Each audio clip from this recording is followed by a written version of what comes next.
everyone, welcome back to the channel. Now, I'm not a web designer by any means, but when I wanted to start a website for my small business, it was either pay hundreds of dollars for someone to do it for me or learn how to make my own really quick.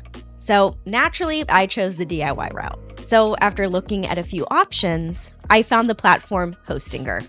So after using them for my site, I thought I'd make an honest review video, so if you're in the same boat as I was, you'd get an idea if Hostinger is a good fit for you. So throughout the rest of the video, we'll talk about their features, cost, and I'll get into some of the pros and cons of using Hostinger too. Now, I want to start off by saying that I am in no way sponsored by them, and my goal, as always when I do a review, is to be 100% honest. So that being said, if at any point you do decide to check out Hostinger, be sure to use the link I've left in the description. Using it will get you a discount that you won't find if you go directly to their site.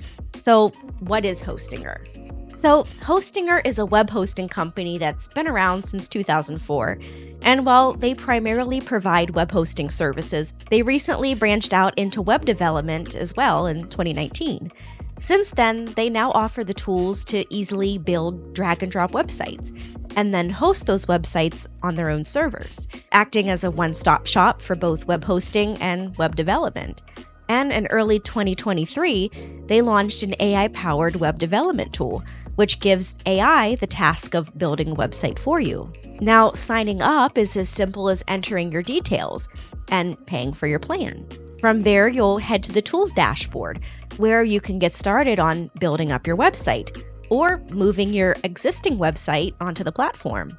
And if you're nervous to sign up for one of their paid plans, or you're new to web development and hosting, there is a 30-day free trial, so you can play around with the features and to make sure this option is the route you want to go before paying a cent. Now, in terms of plans, there are a lot of options, so let's get into that next. Okay, so when it comes to their plans, there are 3 different ones to choose from. All the web building tools are operated in WordPress, and along with every plan is the AI SEO recommendation tool, a drag and drop website builder with AI web building tools, 150 pre-made templates for you to choose from, Google Analytics integration for managing your paid Google ads, marketing tools, and AI heat maps to show you where your customers are spending the most time when they visit your website. You're going to get some safety features too, like dedicated denial of service protection, or DDoS protection for short. This program is a firewall, virus scanner, and helps secure your site. Now, the first plan they offer is called the Premium Plan. This plan runs a little under $3 a month. With it, you have the ability to host up to 100 websites, along with 100 gigs of storage, plus unlimited bandwidth, a free email, starter WooCommerce if you plan to use your site to sell minimal physical products, and a free domain name that you can use to host your site as well as weekly backups. So next is the Business Plan. This option costs a little under $4 a month. Now, this plan gives your site a much faster performance and gives you 200 gigs of storage, daily backups of your site, and an expanded form of WooCommerce to give you more selling options. And finally, they have the Cloud Startup Plan, which is their most inclusive plan and will set you back around $8 a month. With it, you can build and host up to 300 websites, 10 times faster performance speeds, and priority support in case you need help with your site right away. Now, full disclosure, these rates are discounted using our link. Those prices are good for a 48-month term. Once time is up, prices go up to between $12 and $25 a month. Now, I've also checked out their VPS, or Virtual Private Server services, which can help improve your performance and reliability. So their VPS plans start at around $5 and go up to $20 a month for their highest performing features, like 32 gigs of RAM and 400 gigs of storage space. And just as a reminder, if you want to check out any of Hostinger's plans, feel free to use the link I left down in the description. Using the link will get you a bit of a discount you won't find on the Hostinger website. Okay, so now that we've talked about their plans, features, and cost, let's talk about some of the things that maybe aren't so great. So when I'm choosing anything, I want to make sure I get the whole picture, the good and the bad. And while I think their design features are really good, they are more basic. Because of this, I wouldn't really recommend using the AI web builder too much, because from what I've noticed, it creates really generic content that doesn't make your site look super unique. Now, this might not be an issue for you, but personally, if I have a vision in mind, then I want my content to be as personalized as possible. Now, of course, bear in mind that more complicated programs aren't always better. More design options can mean more confusion, especially if you're new to web design.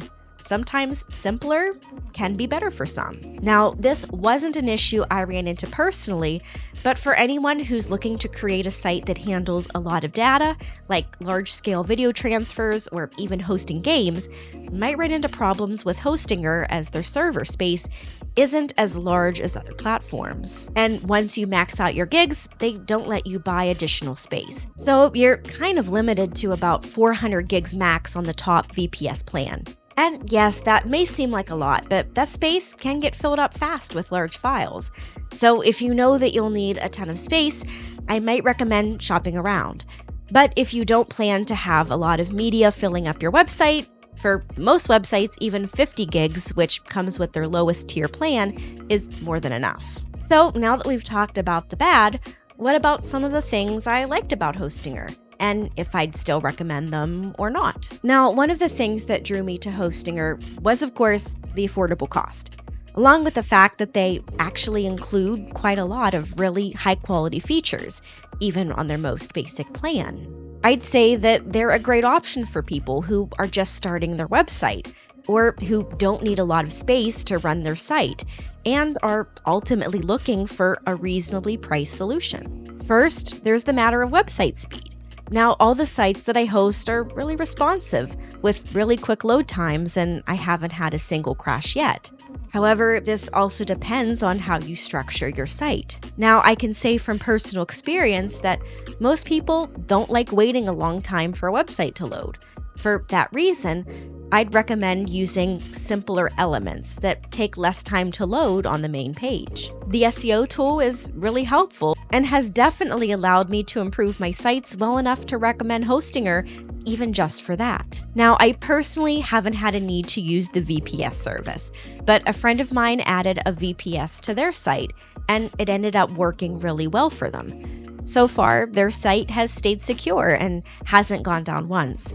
So if you deal with sensitive information, then I'd recommend you check out the VPS too. So finally, the million-dollar question: would I recommend Hostinger? To put it simply, yes.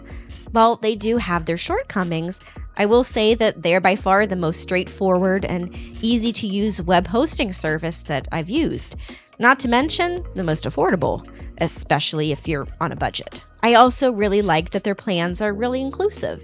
Even their low-tier plan gives you a lot of value for the cost, which is not something you see too often from other platforms. Their servers have been super reliable in my experience, and their web development tools are really simple to use, which means you don't need to be a pro to build your own site. And to be honest, I can't imagine managing a website the old-fashioned way with only WordPress and having to log on to each one to tweak something or update it, especially since a service like this can save so much time. So whether you plan on having a bunch of different sites or just one, I would definitely consider Hostinger. Alrighty, so that about sums up my honest review of Hostinger. I hope after watching the video you have a better understanding of what they offer and whether they're what you're looking for or not. So if you're new to web design, my advice is to choose a simple platform. And in this case, Hostinger is a pretty good fit for anyone. Their fast and reliable software makes updates and site maintenance a simple process, which lets you focus on actually running your business rather than stressing over your site. And just as a reminder, if you do want to check out Hostinger with a bit of a discount, be sure to check out the link that I left in the description, which will give you a discount that isn't available if you go straight to the site. Now, I know there was a lot in this one, so if you still have any questions, feel free to leave a comment and I'll try to get back to you as soon as possible.